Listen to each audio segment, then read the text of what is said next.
Hi everyone, welcome back. Today we're continuing reassembly on the car because, as you're well aware, working on it by yourself tends to take a while.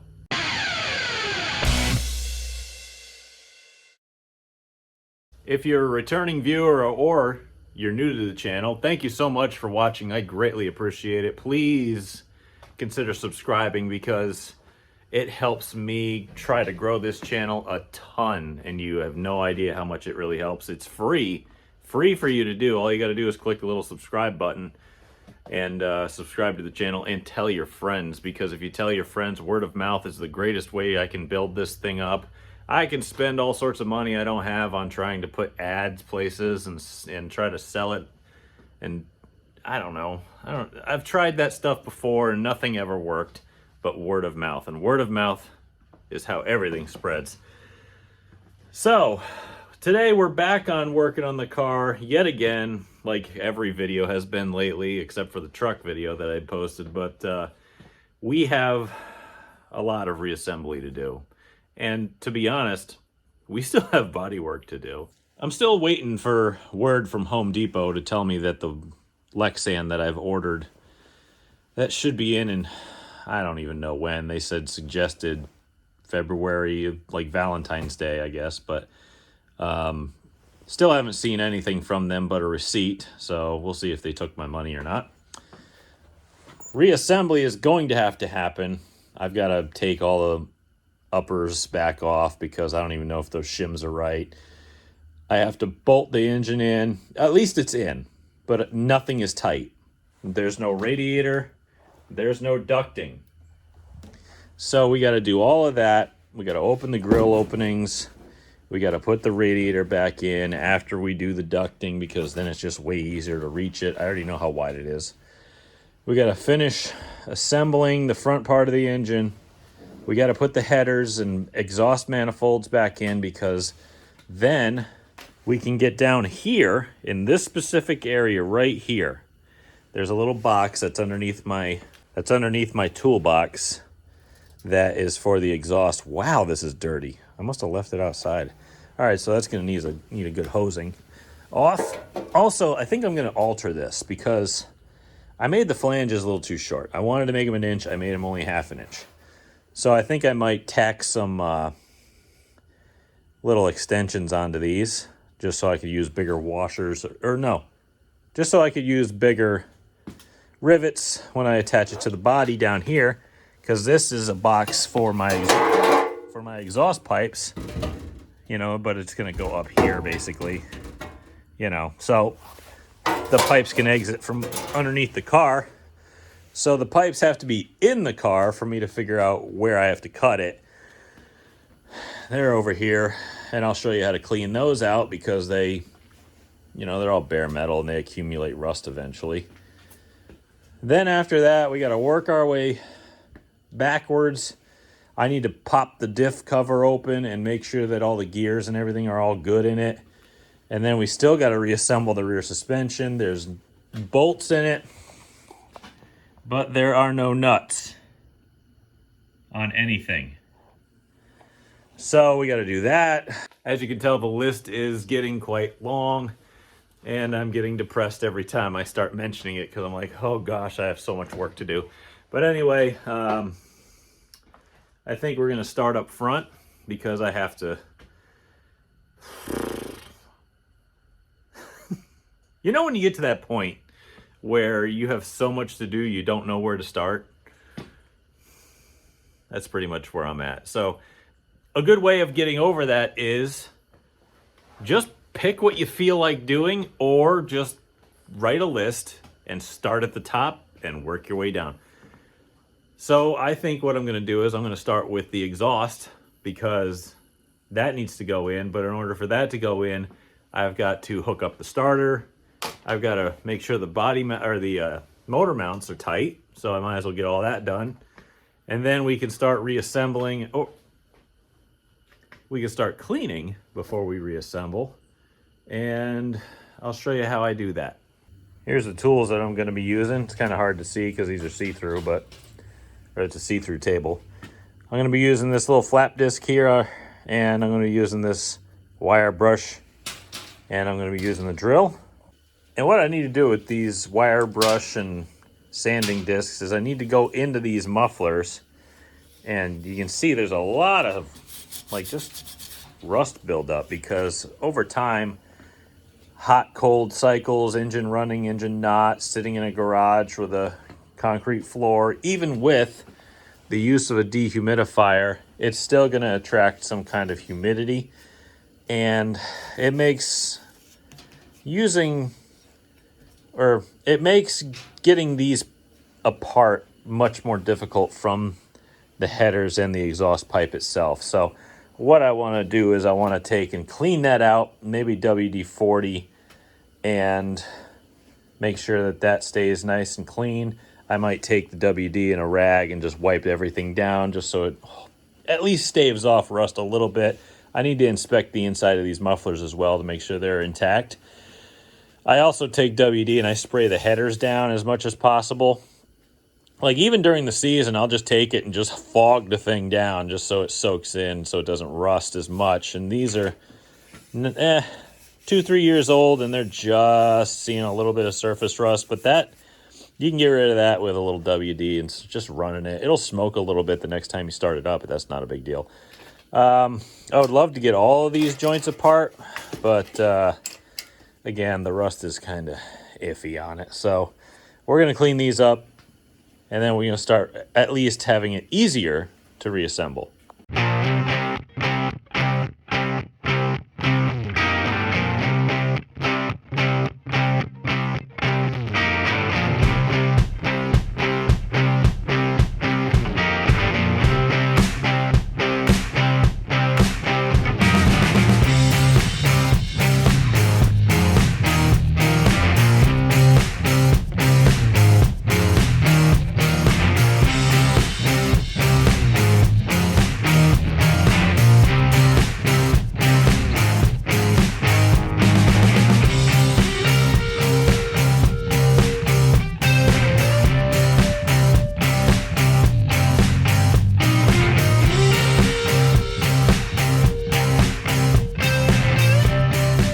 When I go to put all this back together, I will give it a spritz of WD in all the spots.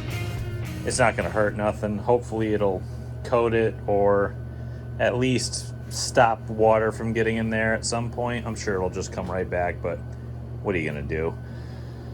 So I got it on all these spots. The mufflers definitely slip on far better now, and I'm ready to start chucking mufflers and exhaust pipes and headers and stuff back under the car. I'm just really hoping that these will actually fit under the body. I don't think they poke out. I'm pretty sure that I made sure that the exhaust pipes where they exit is actually inboard of the body mount that's down here, this 1-inch square, because if it poked out, well, then you'd hit it and it would bend or kink or something. So I tried to keep it behind the body mounts and then build that box so that it would exit a lot more freely.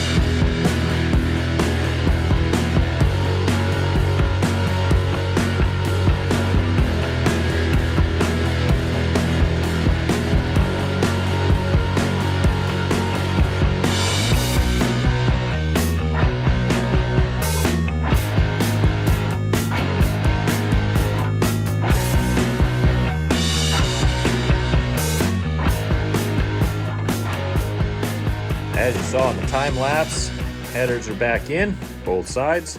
Exhaust got put in underneath, and I got this altered and fixed as well, my exhaust box. This, little rusty on the pipes. I mean, what do you expect? I really should have used stainless pipes, but these were available and they were super cheap from Canada. So anyway, I got a couple little corners I don't like that I'm going to make sure that they are not sharp. Again, I'm not that guy, but I extended the shoulders or the flanges or whatever you want to call them on it so that it would come up a bit. But there, exhaust and port is on. It is a lovely 60-degree day. It's the next day. I got the door open and I have a package. Now, I already took some stuff out of it because I bought rivets and I organized my rivet box. But I also got a new window net, which is good for another 2 years. And I got some new seat belts, which are good for another 2 years. Problem is, I checked the dates on my belts and they're still good this year. Dang it. Oh well, I'll change them anyway. I already bought them. I'm not going to send them back. Window net, however, that definitely needs to be changed. So might as well have them both done at the same time. They're both rated for about the same amount of time. Safety rules require that you have SFI rating within a date, and I think they changed the SFI rules to be every 2 years instead of 3. Whatever, make us spend more money. But anyway, we are getting back to work on this thing. I am probably going to work on ductwork today, and I'll show you how I'm going to try that. I don't even know if it's going to work or not, but we're going to see if a new method's going to work. So what I'm going to do to get a good rudimentary measurement of where to cut my arc for the front of the nose here is I got this angle straight edge type of deal, and I stuck it here on the ground where, well, on the bottom, I should say, where it goes, and leaned it up against here. And I got marks on this side. From the bottom, it starts at 1 and it comes up to however tall, 19 and a half or 20 or whatever it is. So I'm going to take the tape measure, start at the top and go in until it hits, and say, okay, from the back of, yep, there it's hitting. The back of this mark right there on this side, sorry, it's hard to film and hold one-handed. That's about 8 1/4. And that is at, well, it's hard to read because I need to have lines here. That's about 19 inches or so.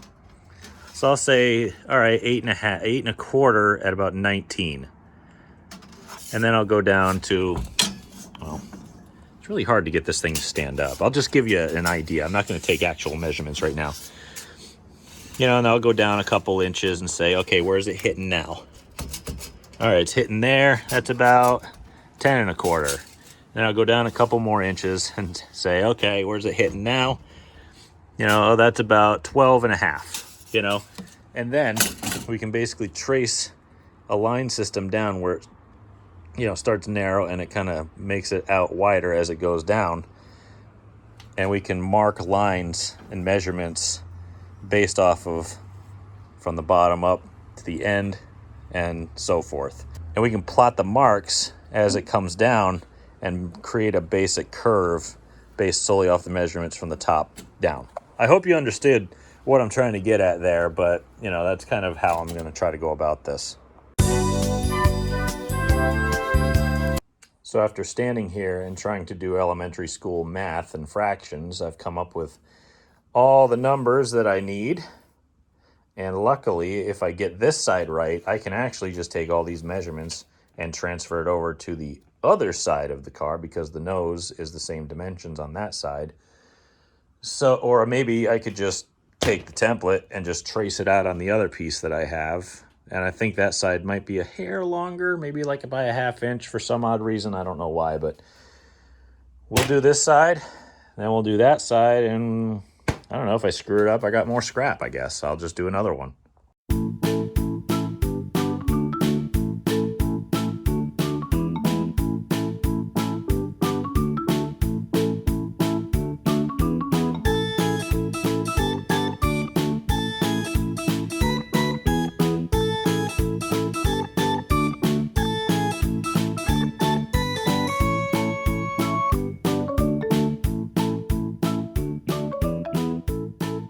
I've got inch markers set up the side. Even permanent marker with this plastic though wipes right off, so you got to be careful. I got a basic idea of what the nose looks like. There's a couple outliers, but I got a basic shape of like here, and then it kind of comes back and it goes back down. There's some, you know, sometimes the bumper comes in a little bit. And so I'm going to cut it to, I'll draw out like some sort of rudimentary shape, and then I'll mark, you know, I'll measure and mark where the roll bars are supposed to go, and I'll cut those slots there. I think I marked them as 7 1/4 and 15. So I think I'll do, you know, mark a little bit here, cut 15 as the center point, maybe take a piece of roll cage material and just kind of stick it over here and draw, or stick it up here and draw the slits for it, and then we'll draw out a rudimentary shape, take our final measurements, and we'll cut it and see what happens. I've never actually done ductwork this way. Usually I just kind of get it close and then shove it in there, and then take cardboard and just duct tape over the excess. I'm actually trying to be a little bit precise with this one, so we'll see how it goes. Well, after a whole mess of measuring, cutting, fitting, marking, measuring, cutting, and about an hour or two, well, it wasn't that long, about a decent amount of time, say about 20-30 minutes, I've got a piece that actually fits pretty nice. It's probably one of the best pieces of ductwork I've ever built.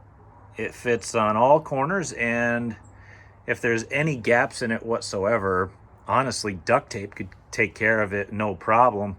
I don't have to stick cardboard in there. I just have to fasten it, and it's good. Now, in order to save time, I'm probably going to take it and try it over here and see if it fits, and if it's close enough but needs minor adjustments, I'll probably just trace it out and mark whatever adjustments I need to make, and hopefully that'll shorten the production time on this, because the two sides are relatively similar, so hopefully that'll work for me. Making a template out of the other side saved me a ton of time. I am not used to making one-piece ducting, but you know what? I think it worked out, because now I've got a more solid piece if it takes a hit in the front end. Basically what I'm going to do is just kind of, you know, alter it up a little bit, get her to, I probably trim this one out a little bit more, because I think it's a little tighter on this side in some spots, because it's a little different than that side based on the bars up front. And then I'll just take and drill on either side of all the support bars and just zip tie it in, like around the top and around the middle. And then I'll just use some, I don't know, duct tape or flex tape, I guess, and something sticky, and I'll just hit the seams with it so it can't go anywhere. So those ducts are done. Then we got to come up and cut the grill screen out. I don't want the radiator in because I want to be able to reach in the back there so far. Once all that's done, I will start reassembling from the front backwards, and we can keep going. So it's come time to cut the grill opening out. These things typically cost like $50 a piece. I got this one off of one of the scrap piles. You probably saw it in a previous video. It's got a small blemish to it. No big deal. I don't care. And I put it down here, and it fits really tightly. Like, it's up here all the way to the bottom. No big deal. And I've got little marks here. You can see little dots I put in here.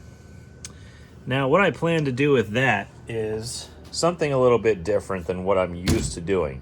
And that consists of this. This is a really big hole saw that I had to use to put a split air conditioner heater unit in my house. And I got it, and I'm like, huh, that works pretty good. And I can just put a hole in each one of these, or I can put a big one up top and a little tiny one down bottom, or two little tiny ones down at the bottom. But I think I'm just going to go with one giant one in the middle and just leave it at that. And then I'm going to cut the top out like leave a little bit of a gap here so that I can rivet to it. Like I'll probably draw a little line, and then I'll take some of this chicken wire or whatever the heck this stuff is. It's just kind of sitting around, and I'll just stick it on the back, and I'll use exploding rivets and just rivet that in. So instead of spending all this money on this, this is literally the same size mesh, and it should stop a lot of the big chunks from getting in. It won't stop all the little rubber chunks, but then again, it will still allow air to go through, because if you have a grill screen that is too small, like the squares are too tight, like a very thin, fine mesh, it'll actually stop airflow. So you don't want to do that. You want to just kind of stop the big chunks that'll damage the radiator from getting in. And then at the end of the year, just knock your radiator out. And by knock your radiator out, I mean take it and just kind of tap on it until the chunks fall out, and then take a blowgun and blow all the chunks from the backside out and clean it out that way. Not knock it out like, you know, smash it.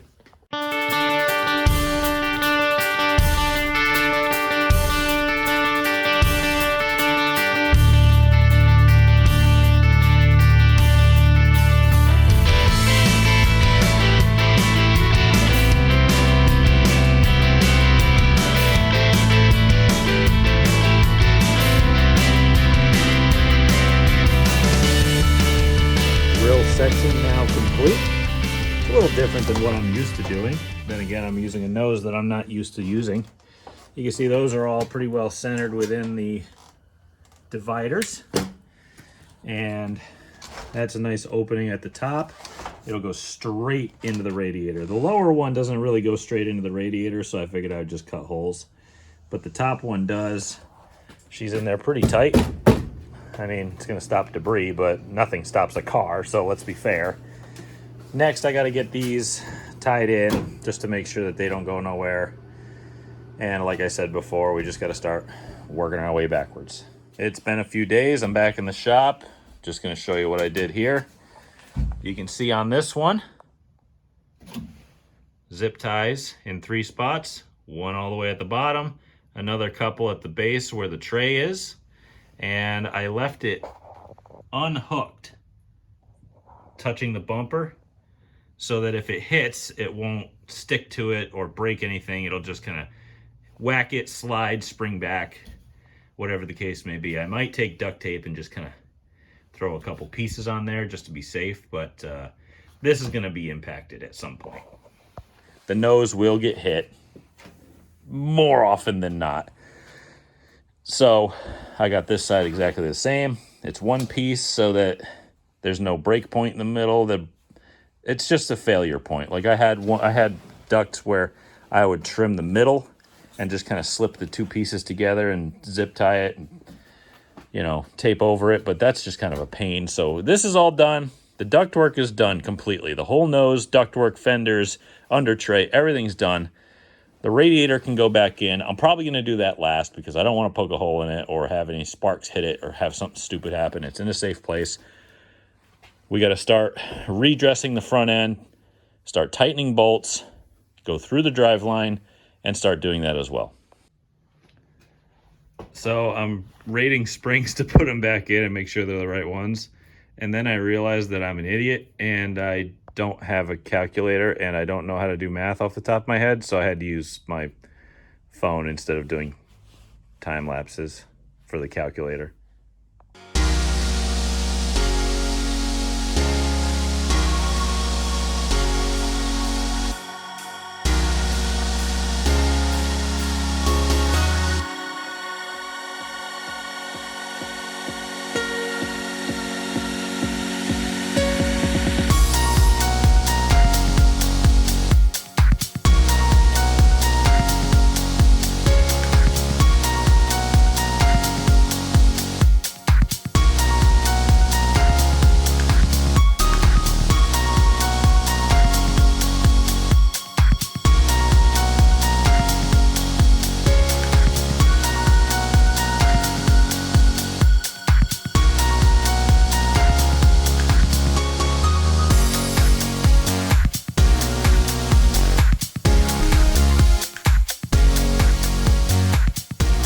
very quick word to the wise on anybody who's reassembling their car and maybe new to this sort of thing. When you put anything on the car, tighten it as if it's the last time you're going to touch that bolt. And any bolt that you're near, put a wrench on that too. Like I had this whole upper control arm kind of taken apart, so I put all the shims and everything that I found back in there. I'm gonna have to do, alignment and stuff anyway. And I hit the lower control arm, I hit the upper control arm, I hit the ball joints, I hit everything. So anything I touch around there, I tighten. Same as the other side. And when I put the front dress back on here, every bolt gets tightened like it's the last time I'm gonna touch it, because if you just kind of run a bolt on there and think, oh, I'll just do it later, well, there's 50,000 bolts all down the car. How do you remember which one you touched or not? So if you touch a bolt, tighten it.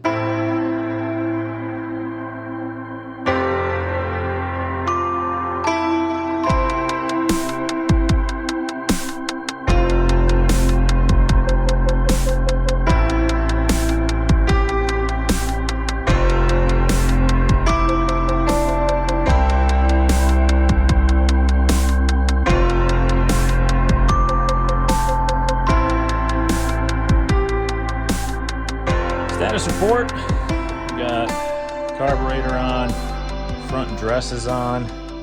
I am concerned about the radiator mount, which is like right here. I think that's going to have to come up, because it was accounting for when the fender bracket was in its last location, which was actually on top of these. Now it's kind of in front of them, see? Instead of on top. So I had to move these, obviously, but that might be a little too low. I might have to bring that up so that the radiator, I'm really hoping that the radiator actually fits and I don't have to elongate these radiator mounts down to get that attached. Exhaust is in. The upper suspension and lower, well, all the suspension, including shocks and stuff, are in. I went underneath and I hooked up the shifter and I started hooking the drive shaft up, and now I'm actually kind of concerned because I'm a little bit worried that either the engine got set back a little too far, or even worse, I screwed up the rear clip, because the drive shaft that used to fit just fine doesn't really fit now. And that's worrying. But I'm also taking into account the fact that the rear end usually is chained into place and higher. And I'm wondering if, the control arms, or trailing arms, I mean. Oops, I just got crap all over my arm. Oh, well. The trailing arms, and now I just put it all over my car. I'm really bad at this.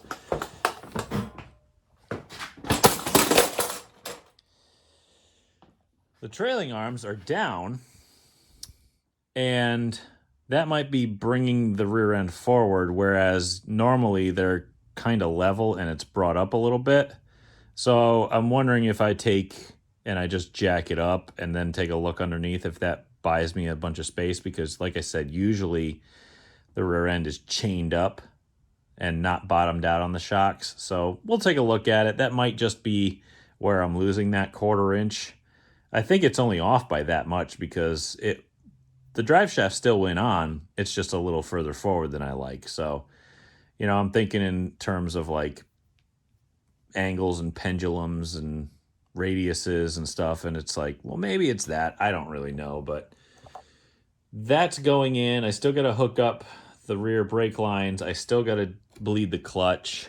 I think that's all for this week. I really want to get this video out to y'all, and I don't want to make you wait for, doing all my stuff at once and then you only get one video. Well, that doesn't help me, because that kills my algorithm and stuff. But enough of that. I really hope I didn't mess this clip up. I don't think I did. I think it's got to do with other stuff that I already told you about. And I measured the wheelbase with it on the ground on ride height blocks, and it was within factory tolerance. I measured the X in the chassis off of the factory datum points. It was the exact number that the factory offers in their blueprints. So I'm really kind of thinking it's something else, because usually I don't have the rear end down. So I'm not horribly worried. I think I'll throw a jack under it and measure it out after I get done here, and hopefully it's okay. I really think it's fine. Like I said, if the wheelbase comes out at ride height what it's supposed to be and the X measurement's supposed to be, then it's probably fine. It's probably just some other thing that I haven't been taking into account. So thank you all again so much for watching. I greatly appreciate it. Please subscribe. I'm going to remind you again when I finally end this video. Tell your friends, tell your racing buddies. It's free for you to subscribe. Just need to have a Google account, really. And it helps me so much on the business end, you have no idea. Because subscribers, interactions, comments, likes, anything that you can do, sharing it's gonna keep bumping it up. And I'm not asking for money. I'm not asking for anything from you folks, just your time. And hopefully I can entertain you and keep spreading the word of racing. I don't want circle track racing to go away. I really want to spread the word that you can do this, and that you don't need a lot of money or time or help. Well, time helps, but you don't need a lot of help to do it. You can do this and enjoy it. Get out there and enjoy the racing scene before it goes away. Hopefully it doesn't. I really hope so. But again, we have a lot left to do here. I've got to finish the front end like I showed you. I think I showed you the radiator part. I think I got to do like bleeding clutch, bleeding brakes. I got to dive into the rear end and look at that, because it feels a little loose, and it's all manufactured parts. The stuff I built doesn't feel bad. The stuff I added that was already bought doesn't feel good. I'm going to have to take a look at that, make sure that's within tolerance. I got to paint it. I got to do body work. I got to paint the clip and stuff in the back, and I got to get the thing running again and fix that radiator issue. And oh my God, there's such a long list of things to do and so many videos that I could create content with. And I really appreciate you coming along for the ride. Like I said, tell your friends, subscribe, get everybody involved as much as we can. And thank you once again. I will see you next time.